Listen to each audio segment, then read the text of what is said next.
Okay, now I would like to explain the first point of students' need, different learning needs. Basically, because students are at very different points in their learning, they often have very different needs. Thus, to address these needs, including those of our highest performing students, the quality assessment are required to 3 points. The first point is establish the point that individuals have reached in their learning. The second point is identify the special strengths and talents. And the third one is assist in meeting unique learning needs. And the second matter is about discuss the result of meeting student needs upon learning and classroom behavior. To improve communication, we must fulfill student needs. To fulfill student needs, we must apply effective and effective communications. When student needs are not met, problems arise, and Glaser in 1990 suggests when disruptions occur in schools, it is usually with students who have had great difficulty satisfying their needs in school. And then, in communication on student needs, the teacher can measure the student effect on communication. And there is some instrument measures students edited by Mikorsky 1994. The first one is instructor of the course or teacher evaluation. The teacher must be active on the classroom and can be instructor for the student to take the student needs in the school. And the second one is content of the course or effective learning, along with measures of higher order levels of student effect. And then taking additional classes in the subject matter. And for the last is taking additional classes with the teacher. Hi everyone, my name is Cynthia Dwitami and now my turn to explain the basic academic needs of students. Basically, if we were to take a poll of basic academic needs of students in a typical classroom in any school of this country, many of the needs will still have an interpersonal and personal edge to them. This is significant in that students will always commingle their interpersonal needs with academic needs. Okay, so in this session, we will review 6 basic academic needs of students. Okay, we come to number 1. Each student in our classroom should have an understanding of our instructional goals and objectives. If we don't communicate our instructional goals clearly and concisely, we will have the student who are confused and misguided. We will have the student who have no direction, who have no meaning, and who have no understanding. Okay, come to number 2. Each of us need to have a goal for each lesson that we teach. We need to constantly inform, remind, and communicate to our students as we accomplish our goal. Goal setting will reduce the likelihood of having inattentive, confused, directionless student. Okay, number 3. Our instruction should match the student cognitive development or potential and learning style. We are well aware of the fact that students are grouped according to ability, grades, and achievement. Regardless, we need to occasionally take note of each of our students' cognitive development and maturity. We cannot assume because students are in the same grade, they have the same cognitive abilities, development, or potential. That's wrong. Number 4. Our students have a need or desire to be active participant in the learning process. According to Leonard, 1968, no environment can strongly affect a person unless it is strongly initiative.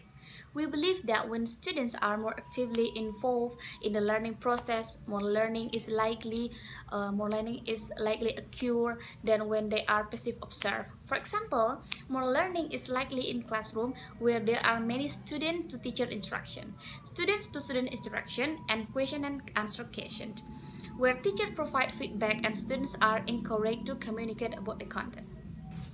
Okay, number 5, regardless of the age of the students, they have need to see how the content relates to their life and pursue some interest of their own. We want our students to see that what we teaching is relevant to them, their lives, and their futures. We can often encourage this view by allowing our students to pursue some of their interests and relate them back to the classroom content. Okay, come to the last. Perhaps more important than the other academic needs of students is the need to experience success in the classroom. The reports are out weekly. Experiencing success, not failure, in the classroom environment will lead to the better students, more motivated students, better teachers, and better classrooms. Absolutely nobody enjoys being in an environment where they fail over and over. Why should we think that it's any different for our students? When students have long-term failure experiences, they tend to become negative, communicate about school in a negative fashion, and mentally or physically drop out of the system. Okay, thank you. That's all for my explanation. Hope you enjoy it. Bye-bye. Okay, next I will explain about traditional interpersonal need models. A need is a goal, state, activity, object, or a thing whose attainment will facilitate or promote a person acquiring a better psychological, emotional, behavioral, affective, and cognitive condition. There are three primary characteristics of needs. Needs are usually viewed as acquired, developed, and learned. Often, our students come to school with a set of learned needs which they expect us to fulfill. They have usually learned or become aware of this. While needs are usually learned, have an external and internal component and can change. All persons have an agenda to needs that must be satisfied for effective interpersonal relationship and communication. Alright, for the last material about HOTS. What is HOTS? Okay, the definition of HOTS or higher order thinking skill is high order thinking essential means thinking that take place in the higher levels of cognitive processing. Bloom's taxonomy is the most widely accepted hierarchical arrangement of desert in education, and it can be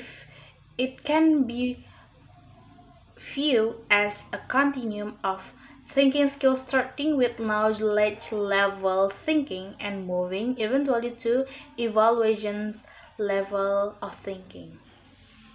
And according to Bloom's taxonomy, there are some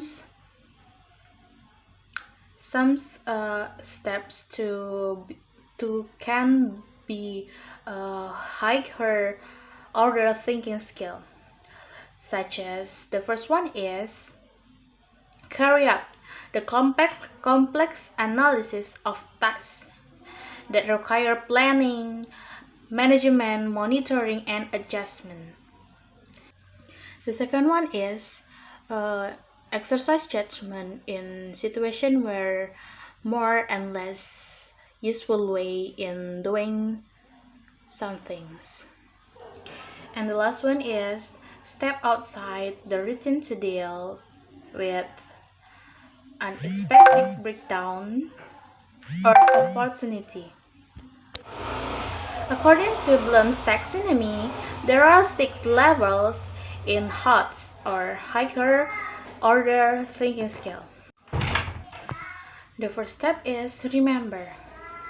In remember, students must be know who, what, when, and where. And the second one is understand or comprehension. The student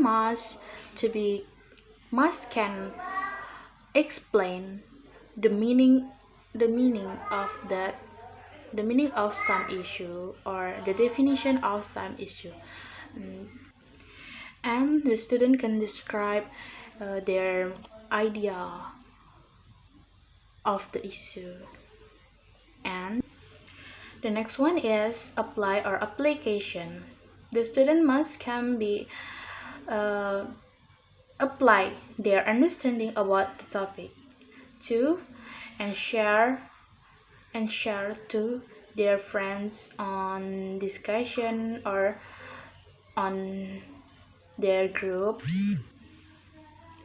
The next is analyze or analysis. The student should analyze their statements on some discussion and can relate on some topics that can connect to their issues. And for the last is create. And create, the student must make generating new ideas, products, or ways of viewing things in designing, construction, planning, producing, and inventing of some topic or some issue.